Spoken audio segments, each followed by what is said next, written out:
Introdução 1. A história da epopeia. A epopeia de Gilgamesh, o famoso rei de Uruk da Mesopotâmia, provém de uma era totalmente esquecida até o século passado, quando os arqueólogos começaram a escavar as cidades soterradas do Oriente Médio. Até então, toda a história relativa ao longo período que separa Noé de Abraão está contida em dois dos livros menos atraentes, por serem de cunho genealógico, do livro do Gênesis. Destes capítulos, apenas dois nomes são lembrados até hoje no linguajar cotidiano, o do caçador Nimrod e o da Torre de Babel. O ciclo de poemas reunidos em torno de Gilgamesh nos leva, contudo, de volta ao meio daquele período.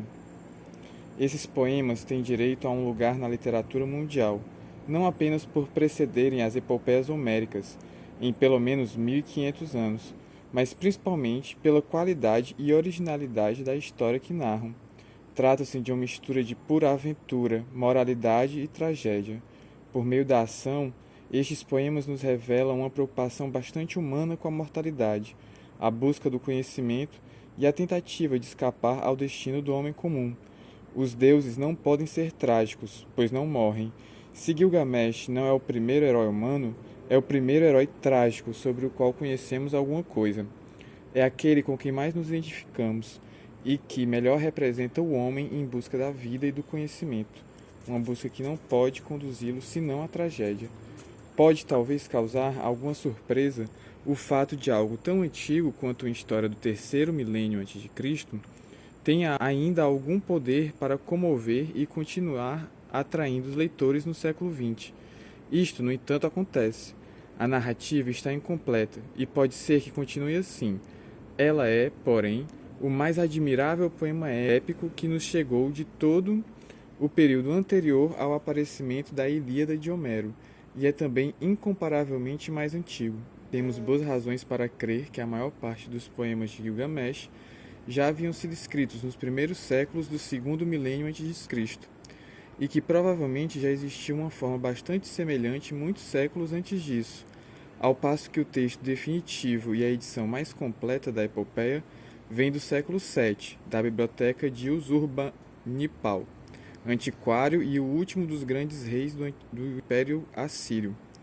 Usurbanipal foi um grande general, o saqueador do Egito e de Susa, mas foi também o compilador de uma notável biblioteca, composta por documentos relativos à história contemporânea e por hinos, poemas e textos científicos e religiosos muito mais antigos. Ele nos conta que enviou seus servos aos antigos centros de saber da Babilônia, Uruk e Nippur, para que pesquisassem seus artigos e copiassem e traduzissem para o semítico acadiano da época os textos escritos na antiga língua suméria da Mesopotâmia. Entre esses textos, copiados segundo o original e cotejados no palácio de Usurbanipal, rei do mundo, rei da Assíria, estava o poema que chamamos da Epopeia de Gilgamesh. Não muito depois de este trabalho de cotejo ter sido concluído, a epopeia virtualmente perdeu-se e o nome do herói foi esquecido, deturpado ou desfigurado até se tornar praticamente irreconhecível, até ser redescoberto no século passado.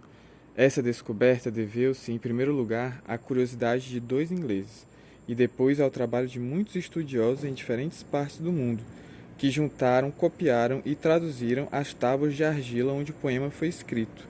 Esta é uma obra ainda em andamento, e a cada ano que se passa, mais lacunas são preenchidas, mas o corpo principal da epopeia assíria não tem sido alterado em seus aspectos essenciais desde a monumentação e publicação do texto, com transliteração e comentários por Campbell Thompson, em 1928 e 1930.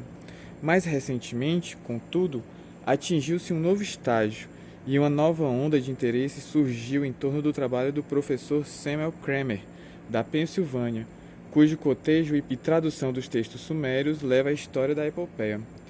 De volta ao terceiro milênio a.C., já é possível agora combinar e comparar um corpo de escritos bem maior e bem mais antigo do que tínhamos até então. 2. A descoberta das tábuas.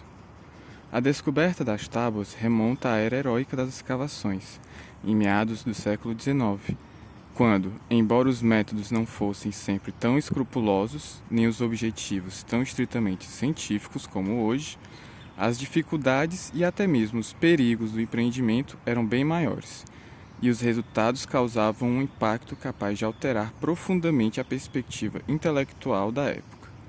Em 1839, o jovem inglês Austen Henry Layard partiu com um amigo para uma viagem por terra até o Ceilão, mas ele se deteve por algum tempo na Mesopotâmia para fazer um reconhecimento das colinas assírias.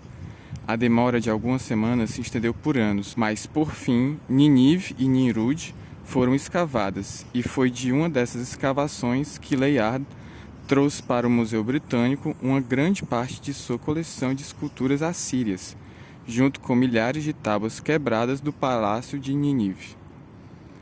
Quando Layard começou a escavar em Nínive, esperava encontrar inscrições, mas a realidade, uma biblioteca soterrada contendo toda uma literatura perdida, superou suas maiores expectativas. Na verdade, a extensão e o valor da descoberta só foram avaliados posteriormente, depois que as tábuas com caracteres em forma de cunha foram decifradas. Como era de esperar, algumas dessas tábuas se perderam, mas mais de 25 mil tábuas quebradas, uma quantidade enorme, foram levadas para o Museu Britânico. O trabalho de decifração foi iniciado por Henry Rawlinson, na residência oficial do governador-geral em Bagdá, onde Rawlinson ocupava o cargo de agente político. Antes de ir para Bagdá, Rawlinson, então um oficial do exército a serviço da Companhia das Índias Orientais, havia descoberto aquilo que acabaria se revelando a principal chave para a decifração do cuneiforme. Uma grande inscrição, a inscrição de Dário, encontrada na rocha de Berrinstum, perto de Karmashah, na Pérsia, escrita em caracteres cuneiformes em 3 línguas, o persa, o babilônico e o elamita arcaico.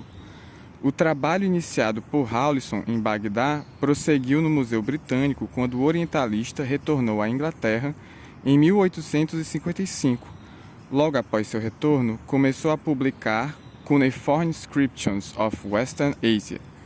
Em 1866, George Smith juntou-se a Rawlinson como assistente do trabalho de decifração das tábuas. Nesse meio tempo, Hassan, o colaborador e sucessor de Layard em Nínive, havia escavado em 1853 a parte da biblioteca que estavam as tábuas com o cotejo assírio da epopeia de Gilgamesh.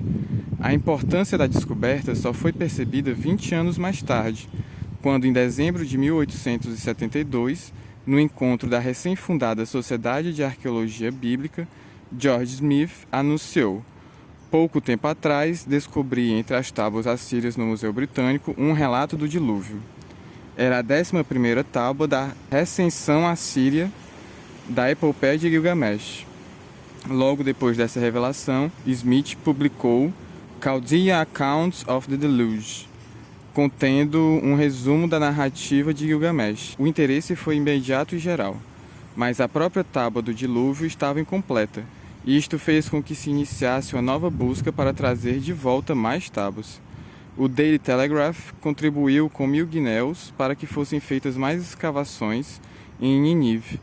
George Smith comandaria o trabalho em nome do Museu Britânico.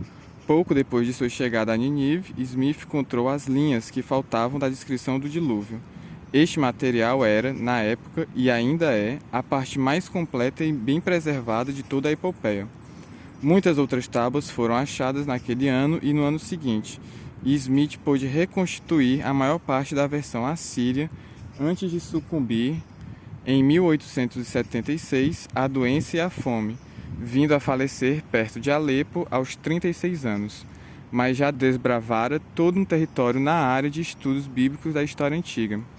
Ao publicar O Dilúvio Assírio, Smith afirmou tratar-se evidentemente de uma cópia de uma versão muito mais antiga feita em Uruk, a Erech da Bíblia, conhecida hoje como Arca.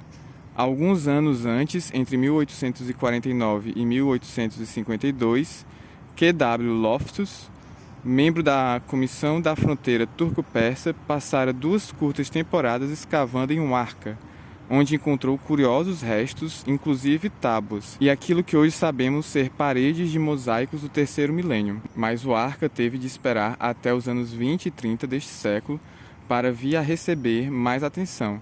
Foi quando os alemães empreenderam grandes escavações que revelaram uma longa série de construções, bem como tábuas e esculturas. Graças a esse trabalho, sabe-se muito hoje em dia a respeito da antiga Uruk, de seus templos e da vida de seus habitantes.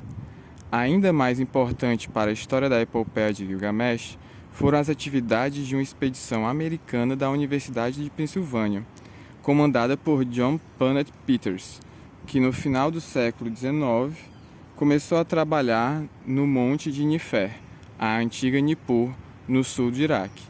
Já se tinha, nessa época, bem mais experiência com os problemas que envolviam a escavação de cidades antigas, mas ainda assim os riscos eram enormes. O primeiro período em Nippur, 1888 a 1889, começou alegremente com a chegada de Peters e seu grupo ao sítio de escavação, depois de um galope desenfreado através dos bambuzais em cima de fogosos garanhões. Mas sua última visão do monte ao final da temporada foi a de árabes hostis executando uma dança de guerra nas ruínas do acampamento. O trabalho continuou, contudo, no ano seguinte, e um total de 30 a 40 mil tábuas foram encontradas e distribuídas entre museus da Filadélfia e Istambul.